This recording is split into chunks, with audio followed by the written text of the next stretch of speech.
Hello everybody, it's Kurly here and I'm with the awesome, amazing Kit De Waal and her book, My Name is Leon. It's fairly recent still, is it within the last year it's been released or so? Yeah. So within the last year it's been released, so she's what we regarded as a kind of like a newish still writer, on definitely new author. A new author on the block. We've just come back from the Ukraine, we're in the departure lounge, ready to go back to the UK now on our transferring flight. I had a wonderful journey, had a wonderful opportunity to meet Kit and get to know her a bit more. At the moment, you're doing potentially a screenplay as well. So you're not just an author, as writing books, so to speak, but also doing screenplays as well. Yeah. How are you finding that process at the moment? It can be frustrating because this is the first piece of collaborative work I've done. Because my novel writing, my short story writing, flash fiction, that's all me. That's all what I think. I'm the only person it has to please. Obviously, when I give it to my editor, it has to please my editor, and she might say, look, I want it to be longer, or maybe you could change this person. But ultimately, it's down to me. It's my vision of what that world is about. Writing a screenplay is much more of a collaborative thing. I'm actually writing it with my brother, which is great. I can work with him all day long. But you also have other people involved. You have a production company who want it to look a certain way, they want it to feel a certain way. They are very, very mindful of the broadcaster, that's the person that's going to buy it from them. And they're also very mindful of the audience, and they know what the competition is. So they might say, such and such a programme was really successful, and we want it to be like that. And if your vision does not match that, and certainly not if the reality doesn't match what is on the television, you are going to lock horns with those people. Either you change your vision, and sometimes that can feel difficult and awkward, or you supply something for the market that you may not feel is authentic. And that it's hard, it's a real challenge. Yeah, because that sounds like it's the dichotomy of being a writer, where you got the reality and then you got this perceived reality, which is really just a fantasy. Yeah, totally. In a way. I mean, this is the point that you're at now. In order to get to this point, I mean, was this part of the plan for you? No way, it wasn't part of the plan. No. I have never ever had a plan. I've just got to say that. I never had a plan to. I wanted to be a successful writer, and I was very ambitious. But I never thought, okay, right, do this, do that for 3 months, do that, then do that, then do that. It's just like hard work. For me, it was all about working on the craft and making sure that what I was producing was good. And that's where my ambition was, making sure my work was good. And then if your work's good, you hope that it gets recognised and it gets picked up. But I've never had a plan. I've never had a plan to write a screenplay. I've never had a plan to have a bestseller. I've never had a plan to win a competition, ever. But if you make your work good, then sometimes the plans just happen around you. That's amazing. I've heard this saying whereby success is defined by these words, which has been something along the lines of success is the gradual realisation of a worthy idea.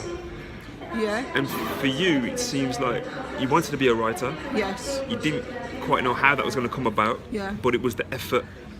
Definitely. That really made that. Yeah, and I don't think that stops at writing. I think you can say if you're a young, say a 19-year-old girl and you've got a baby and you're living in a not nice part of the world, you can say, I want better. Yeah. And saying I want better is not enough. You have to say, what exactly do I want better? And you can say, right now I want a better house. So you go about the better house, and then you might say, now I want a better job, now I want a better school. And gradually you address the big question, which is, how do I get a better life? And that's like writing, where you say, I want to be better, I want to be a better writer. Well, how do I be a better writer? First of all, got to work on the craft, in other words, the structure. Then you've got to say, if I want to be better and I want to write a better novel, I've got to read those better novels, novels that are better than mine, and say, wow, that was looks really good. That's the How do bar. I get there? That's the level, And yeah. then you get better on the level of the sentence. Then you get better on the level of the paragraph. Then you get better on the level of the chapter. Then you got better until those little short steps make you better and better until one day, it might take you 10 years, you turn around and you go, I'm better. I'm in a better place. It's really interesting. When you mentioned about your journey before, we've had a little chat before as well about your journey first starting out. Well, kind of like you went to university. Yeah. How many of your contemporaries in your class do you think? Did any of those guys get a book published or write a bestseller? No, they didn't. But they've been, a lot of them have tried, not had good luck. But I know I've been the most successful in my class, and I was certainly one of the oldest. There's a lot of young people in my class. I was 52. Yeah. And it was. I honestly do believe it was down to the effort that I put into that class. I could not have worked harder.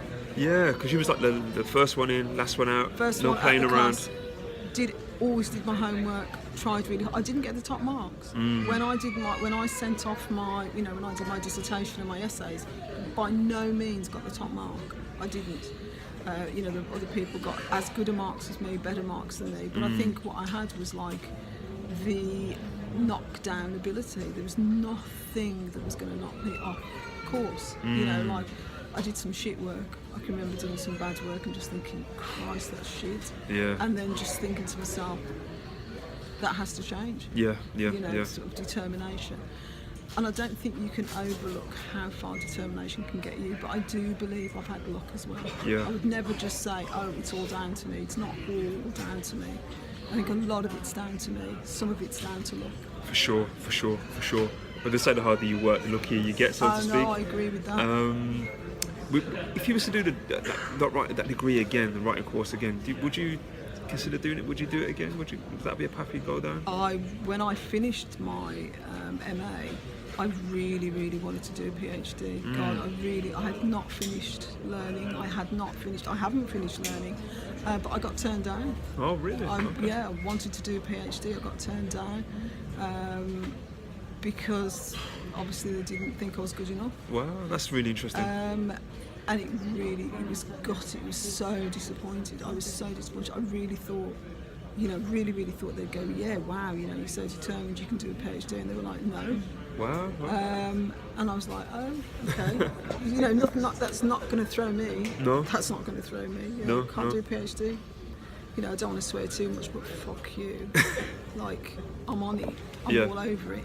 And if that door is shut, there'll be another one that I will open. If it's not opening on its own, you kick it open. That's right. You make your own one. Yeah. For so sure. I would definitely.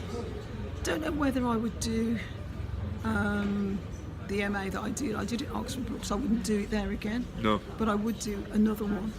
Yeah. Definitely do another one. It's too expensive now, to be honest. When I did it was only £3,500. Now it's about £9,500. So that would put me off doing it again now. Because the success rate of people who must do those courses paying close to 10 grand. It's low. Yeah. I would say to someone considering doing an MA in creative writing, don't do it. Because if you have got £10,000 or you're going to borrow £10,000, there are better ways to spend that money. You can do a course, you can approach an author that you like, ask that author to look at your work, offer to pay them, go to readings. You can write your own MA. Right.